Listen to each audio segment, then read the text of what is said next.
السلام علیکم پیارے بچوں، میں ٹیچر محمد مشتاق شیخ BHS 7 پوائنٹ سے آپ سے مخاطب ہوں۔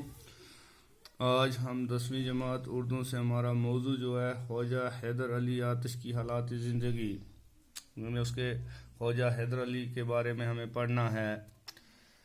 حیدر علی کا اصلی نام جو تھا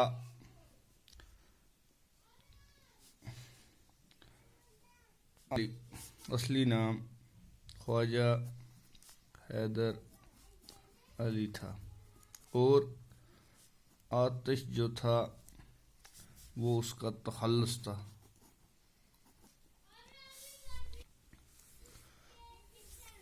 خواجہ حیدر علی ابھی چھوٹے ہی تھے، بچپن ہی میں ان کے والد کا سایہ ان کے سر سے اٹھ گیا، یعنی یتیم ہو گئے۔ اور جب انسان یتیم ہو جاتا ہے اور طرح طرح کے مسائل کا سامنا کرنا پڑتا ہے، معاشی مسائل، دوسری تیسری تعلیمی میدان میں انسان پیچھے رہ جاتا ہے، جس کی بنا پر ان کی تعلیم جو تھی وہ مکمل نہ ہو سکی۔ یعنی والد کا سایہ، والد کا انتقال ان کے بچپن ہی میں ہو گیا، تو جس کی بنا پر ان کی تعلیم مکمل نہ ہو سکی۔ تعلیم جو تھی وہ مکمل نہ ہو سکی، اور ان کے والد کا نام خواجہ علی بخش تھا۔ والد کا نام خواجہ علی بخش تھا، جو دہلی سے ہجرت کر کے فیض آباد آئے تھے۔ ہجرت ہو گیا، دلی کو چھوڑ کے ایک جگہ سے جا کے دوسری جگہ پہنچ جاتا ہے۔ وہ دہلی سے ہجرت کر کے فیض آباد آئے تھے۔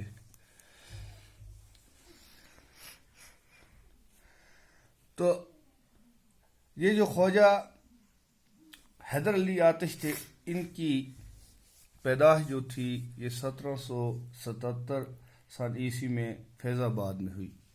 اس کی پیدائش 1777 عیسوی میں فیض آباد میں ہوئی۔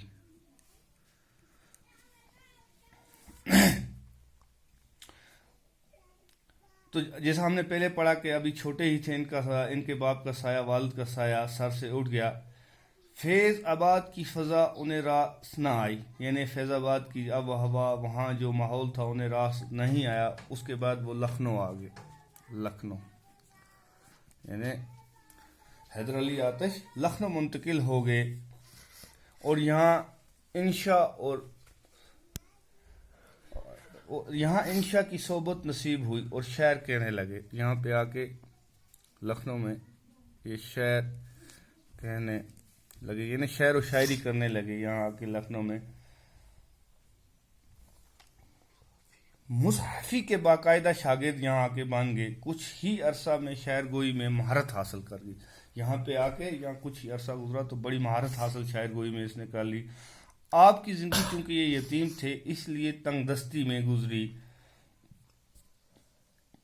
اب اس سے کچھ ماہانہ وظیفہ، یعنی 80 روپے ماہانہ ملتے تھے، اس سے گزارا کر لیتے تھے، تنگ دستی سے اپنی زندگی بسر کر رہے تھے۔ آخری وقت جب آیا ان کا تو یہ روشنی سے بھی محروم ہو گئے، روشنی سے بھی محروم ہو گئے، یعنی ان کی روشنی بھی چلی گئی۔ اور 1848 سن عیسوی میں انہوں نے لکھنؤ میں انتقال کیا، یعنی اس دنیا فانی سے چل بسے۔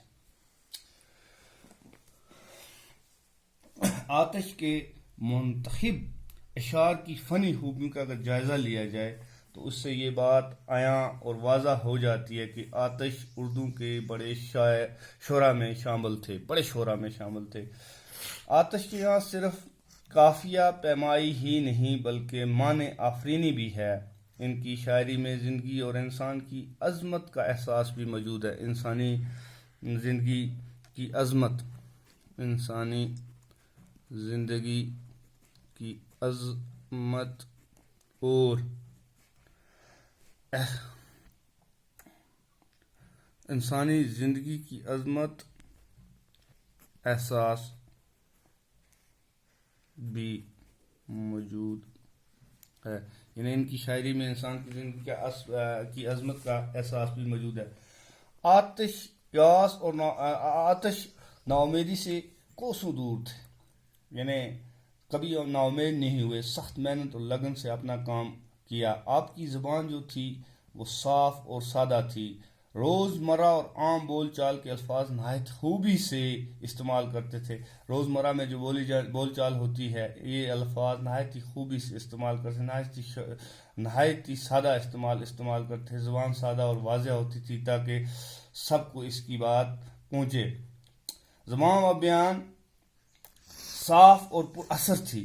محاورات کا استعمال کرنے میں تو خاص طور پر ان کو ملکہ حاصل ہے۔ ان کے کلام میں جزیت، تاثیر اور لطافت موجود ہے، کہیں کہیں تصنف کا رنگ بھی نظر آتا ہے۔ عشق و عاشقی کے علاوہ اخلاقی مضامین بھی ملتے ہیں۔ آتش کے کلام میں اگرچہ لکھنوئی رنگ شامل ہے، لکھنوئی چونکہ آتش جو تھے وہ لکھنؤ ہی میں بڑے پلے، تو وہاں کا رنگ، وہاں کا جو ماحول تھا اس کی زبان میں ملتا ہے، لیکن ان سے دلی کے دبستان کا اثر بھی واضح ہے۔ بقول ڈاکٹر ابو للت صدیقی، زبان اور محاوروں کا لطف اٹھانا ہو تو آتش کے کلام کو پڑھنا چاہیے۔